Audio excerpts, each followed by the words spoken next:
آپ کتنا بھی پڑھ لکھ جائے، کتنا بھی پیسہ کما لے، اگر آپ کے پاس ذہنی سکون نہیں ہے تو آپ کبھی بھی خوش نہیں رہ سکتے۔ اپنی کامیابی کا اندازہ صرف اس بات سے لگا لیں کہ اس سے حاصل کرنے کے لیے آپ کو کس چیز کی قربانی دینی پڑی ہے۔ جب آپ ہار جائے تو ہار سے سیکھا ہوا سبق کبھی نہ بھولیں۔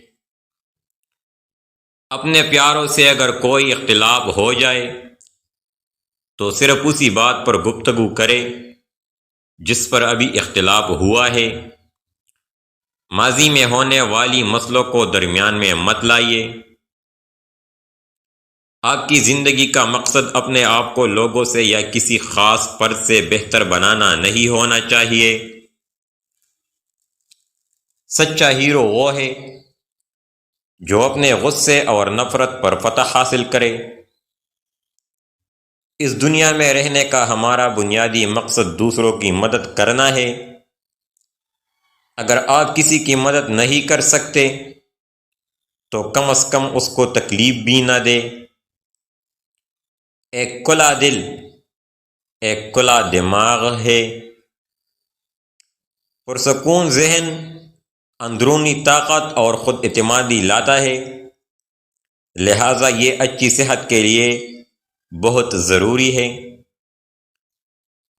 اگر کوئی شخص آپ کے الفاظ کو اہمیت نہیں دیتا اور آپ کی بات نہیں سنتا تو اس پر الفاظ ضائع نہ کرے۔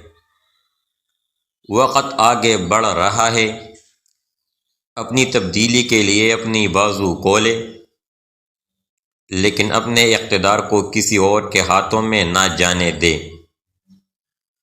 کسی بھی مذہب کا پورا مقصد محبت، ہمدردی، صبر، عاجزی اور معافی کو آسان بنانا ہے۔ یاد رکھیں، آپ جو بھی چاہتے ہیں اس کا ملنا بھی قدرت کی ایک نعمت ہے۔ اس زندگی میں خوش رہنے کے لیے ضروری ہے کہ آپ دوسروں کی خوشی کی وجہ بنیں۔